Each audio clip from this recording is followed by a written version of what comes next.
Pop quiz. Who's the whitest prophet in history? You're probably thinking Joseph Smith, founder of Mormonism, right?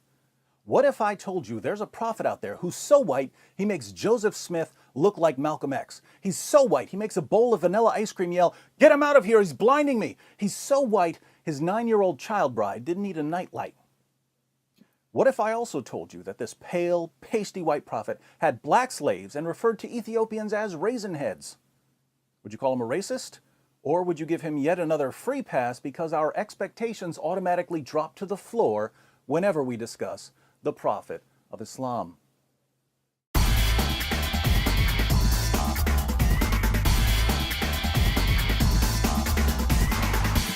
Many people who haven't read the Muslim sources assume that Muhammad was dark-skinned, but Arabs are classified as Caucasians and they can exhibit a variety of shades and tones. So if we want to know what Muhammad looked like, we'll have to go through some of the descriptions of his appearance found in the Hadith. Now, if Muhammad were sitting in a crowd of his fellow Arabs, how would we spot him? Sahih al-Bukhari, number 63.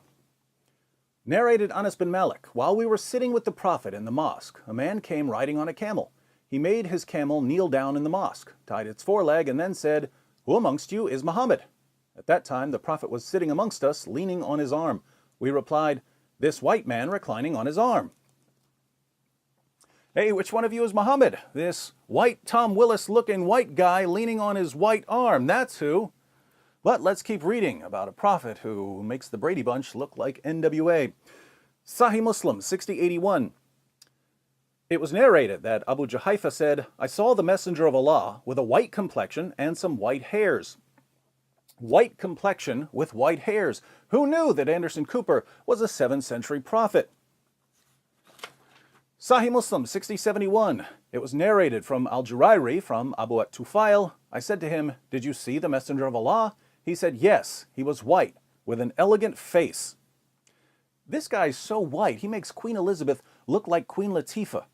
And the Muslim sources go out of their way to remind us how white Muhammad was. They tell us about the whiteness of his shins, and the whiteness of his thigh, and the whiteness of his leg, and the whiteness of his stomach, and the whiteness of his forearms, and the whiteness of his armpits, and the whiteness of his cheeks. Based on these descriptions, a friend of mine who's a police sketch artist was able to put together a drawing of Muhammad. Have you seen this man? Kind of blends in with the whiteness of the paper. On a side note, to all my jihadi viewers, I can't figure out if this counts as a cartoon of Muhammad or not, but I don't really care. So, Muhammad was whiter than a bowl of Cool Whip, but when he wasn't busy being scooped onto a slice of apple pie, he was setting an example for his followers by keeping a tight rein on all his black slaves. Sahih al-Bukhari, 7263. Narrated Umar, I went to the house of the Prophet, and behold, Allah's Messenger was staying in a mashraba, and a black slave of Allah's Messenger was at the top of its stairs. I said to him, "Tell the Prophet that here is Umar bin al-Khattab." Then he admitted me. Sahih al-Bukhari, 6161. Narrated Anas bin Malik, Allah's Messenger was on a journey, and he had a black slave called Anjasha, and he was driving the camels very fast, and there were women riding on those camels. Allah's Messenger said, "Waihaka, O Anjasha, drive slowly the camels with the glass vessels," i.e. the women. Here's one about a black slave who was shot to death while unloading Muhammad's luggage. Sunan an-Nasai 3858. It was narrated that Abu Hurairah said, "We were with the Messenger of Allah in the year of Khaybar, and we did not get any spoils of war except for wealth, goods, and clothes. Then a man from Banu ad-Dubayb, who was called Rifa bin Zayd, gave the Messenger of Allah a black slave who was called Middam. The Messenger of Allah set out for Wadi al-Qura. When we were in Wadi al-Qura, while Middam was unloading the luggage of the Messenger of Allah, an arrow came and killed him. The people said, 'Congratulations, you will go to paradise.' But the Messenger of Allah said, 'No, by the one in whose hand is my soul, the cloak that he took from the spoils of war on the day of Khaybar is burning him with fire.'" Just to clarify, Muhammad had sex with a 9-year-old girl, robbed caravans, and beheaded hundreds of Jews, but he's good. His black slave, by contrast, grabbed a cloak before the spoils were divided, so he's headed to hell. Welcome to Islam. In Provisions of the Afterlife, pages 30 to 31, Ibn Qayyim al-Jawziyya lists 28 of Muhammad's male slaves and 12 of his female slaves. Some of these slaves were black, some were not. Muhammad renamed one of his black slaves Safina, which means ship. called his slave ship, because he would load up the slave like a ship and make him carry everything. Muhammad apparently thought that black slaves were worth less than Arab slaves, since he once traded 2 of his black slaves for an Arab slave he wanted to set free because the Arab slave had converted to Islam.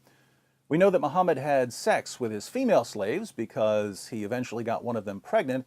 But don't worry, a white leader getting a slave girl pregnant is only creepy when Thomas Jefferson does it.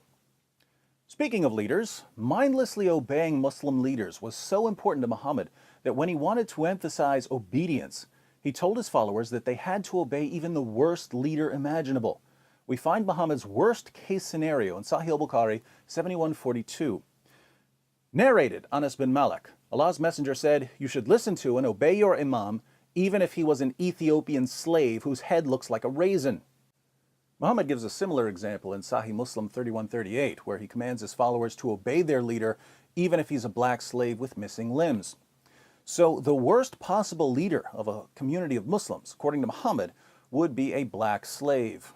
For the sake of clarity, I should point out that women are excluded from the hierarchy of possible leaders.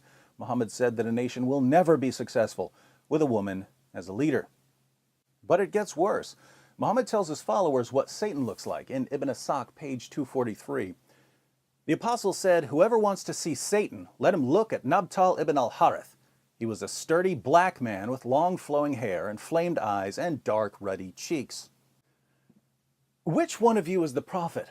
This white guy. What does Satan look like? That black guy. Now, how did a religion that was inaugurated by a white prophet who had black slaves and referred to Ethiopians as raisin heads and said that Satan looks like a black man ever get the reputation it has among African American Muslims today? Well, here in the West, there's a general atmosphere of ignorance about Islam. People don't know even the most basic facts about Muhammad and the Quran, and this allows Muslim preachers to say whatever they want about Islam because no one's going to correct them. So if a Muslim preacher is talking to a woman who's interested in women's rights, Muhammad was a champion of women's rights. If he's talking to someone who has a high regard for science, the Quran is a scientific masterpiece filled with miraculous scientific insights that were only verified centuries later. If he's talking to someone who's concerned about racial justice, Islam is the religion that liberates slaves and establishes racial equality. Absolute nonsense, but people convert to Islam because they believe what they're told and don't bother reading the Muslim sources to see if the preacher's story checks out. Now, to those of you who've bought this mess, to those of you who believed the Muslim preacher when he said, "Hey, if you really want to stick it to whitey, you need to convert to Islam," the religion of a white man who bought, sold, and traded African slaves and whose followers institutionalized black African slavery centuries before Europeans joined in, and who continue enslaving black Africans even today. If you fell for this, I say, and I say it again, you've been had. You've been took. You've been hoodwinked, bamboozled, led astray, run amok. This is what these white prophets with black slaves do. But now that you've seen what the Muslim sources say, now that you know you've been deceived, you have a choice.